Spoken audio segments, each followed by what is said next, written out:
Good evening. A familiar face is making a return to politics here in the border city. Former Mayor Ken Baker has been voted in for the vacant city council position during last night's by-election. Now, Baker won the by-election with 452 votes. That's 102 more votes than his next closest competitor, Don Whitaker. Now, in third was Lori Makachuk with 269 votes. Most residents will remember Ken Baker as he served as mayor from 2000 to 2009. Now, current Mayor Rob Saunders was a councillor during Baker's reign and says his experience will be a great addition to City Council. Ken does have experience. He is committed to the city and he's a responsible contributor, which has been proven in his terms on council. So we're looking forward to him being one of our team members.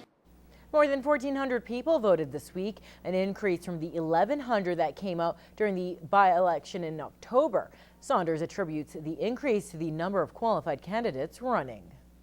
They all ran very good campaigns. I mean, there was a good cross-section of candidates, some younger people, some established people, and so the voting public had a good opportunity to vote for the candidate of their choice.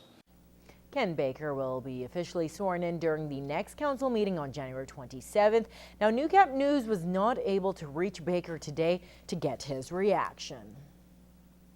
With a spike of H1N1 cases in Alberta, many have lined up outside medical clinics and pharmacies for hours to get their influenza shot. But new fears have risen after an Albertan died from H5N1, also known as the bird flu. In this week's Healthy Living, Anna Staslow takes a look at the two different types of flu strains and how to protect yourself. A total of 12 people from both Alberta and Saskatchewan have died from H1N1. And now the latest death of an Alberta woman who recently traveled to China has died from H5N1.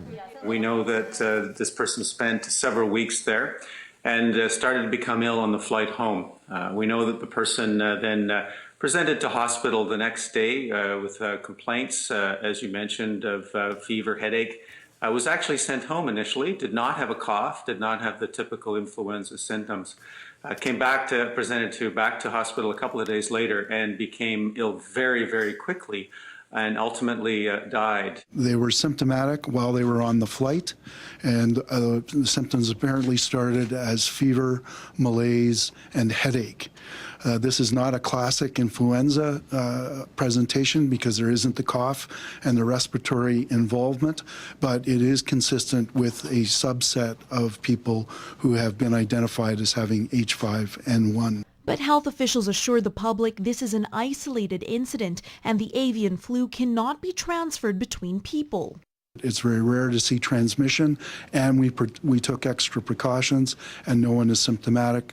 I am confident that there will be no transmission within the province of Alberta. The World Health Organization is now investigating this rare case of H5N1. The bird flu virus can be contracted if a person has come into close contact with sick or dead poultry. H5N1 is not to be confused with H1N1. Diane Piper of the Prairie North Health Region says this year's strain of the influenza virus is the same as in 2009. People should get immunized early and get immunized with the flu vaccine, especially since what we are seeing this year is that the flu vaccine for this year does have the H1N1 component. Piper adds, to prevent the spread of the flu, stay home if you're sick. Make sure you practice good hygiene like washing your hands frequently and coughing into your sleeve or a tissue. Health officials say it takes about 2 weeks for the flu shot to become effective. What we have done by making sure that by the time we're finished, somewhere over 1.1 to between 1.1 and 1.2 million Albertans have been immunized, is to ensure that they have 10 days for their immune system to react to the vaccine. Prairie North Health Region has opened more flu clinics until March. For the full schedule, visit pnrha.ca. Anna Stanislaw, Newcap News. Husky Energy has given the green light to 2 new heavy oil construction projects in the Lloydminster region. The Calgary-based company says the 2 projects will deliver a total of 20,000 barrels per day, with the first oil expected in 2016.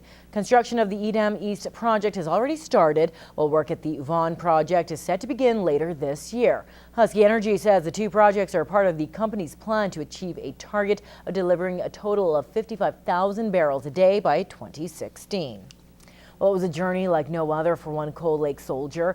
Master Corporal Chris Downey took part in the Walking with the Wounded to the South Pole. Now, money raised at this event goes towards those injured while on duty. Master Corporal Downey returned from his adventure this week and shares his story with Fraser Snowden. It took Downey 14 days to travel 260 kilometers with the group to the South Pole, but this time he had a different enemy, Mother Nature and her harsh winds with high altitudes. Downey says there were a few things to keep him motivated throughout the tour, including a chance to say goodbye to his friend, Craig Blake. He was the soldier who saved Downey from the blast that injured him. He made his own path for the last kilometer to the South Pole. These footsteps were completely my own, nobody else's footsteps, just me and Craig. And I spent the kilometer and a half basically talking to him and saying my goodbye. So by the time I actually reached where they wanted us to stop, just before the pole itself, I was in tears. I was going through this whole goodbye process. But the idea of it is you get so hot. The group faced temperatures ranging from minus 30 to minus 50 degrees and had a number of layers to keep warm. But it wasn't just the clothes. There were also tricks to regulate the temperature. Never gripping the pole. I just strapped the strap for the pole around here and used my palm on it, so my hand was never closed-fisted. And they also had a big bag of treats to keep them going. Scoop in and whatever came out is what you were eating. So it could be M&Ms, it could be chocolate, it could be cheese, it could be butter, it could be whatever the spoon found. The group was joined by celebrities including actors like Dominic West and royalty like Prince Harry. Downey says the prince was just like anyone else. He's super down to earth, like just a regular guy. He's just another, to us he was really just like being with another one of the soldiers, you know. Just one of our guys hanging out. We had the same conversations, we had the same jokes, we had the same, just everything. Downey is glad to be home, but is already planning to head to the North Pole in 2015. In Cold Lake, Fraser Snowden, Newcap News. All right, Lloydminster Public Schools are getting a hands-on approach to clean, renewable energy. Now, this new approach starts with the building of College Park School. Graham McCann reports in this week's Ag Report.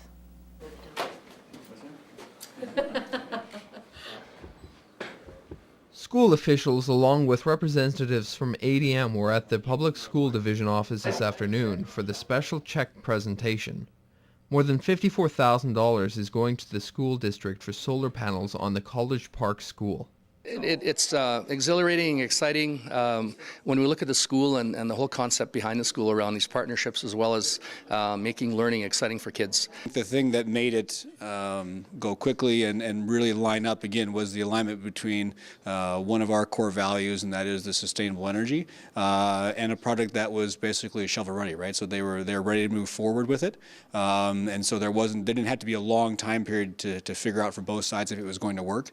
It lined up with the core value for ADM, and it was a project that the school was ready to move forward with. Dr. Michael Diachuk, the Education Director for the Public School Division, appreciates the donation and looks forward to what this means for the district.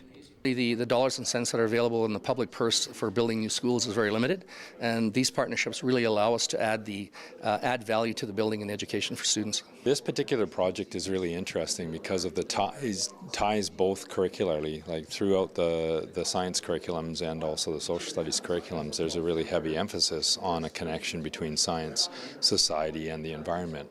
And so this is one way where we can have live data that we can be looking at the environmental impact of alternative fuel sources. The solar panels won't power the entire school, but it will make up about 10% of the energy supply. School officials say it's not just about saving money, but it's also about teaching kids a bit more about renewable energy. Being able to take this live data and these live experiences and then take them home to their families and have that conversation and those dialogues occurring there is going to be really beneficial for students and their families and the whole community as a result. In order to put something on to power purely solar power an entire building the size of a school like that is a monumental task. And so right now, I think one of the things with the nature of the school itself and the design of many public buildings currently, doing pieces of a variety of alternative energy sources is the way of the future. The school is designed for up to 600 students from pre-kindergarten to grade 9. Doors are expected to open this September. Graham McCann, Newcap News.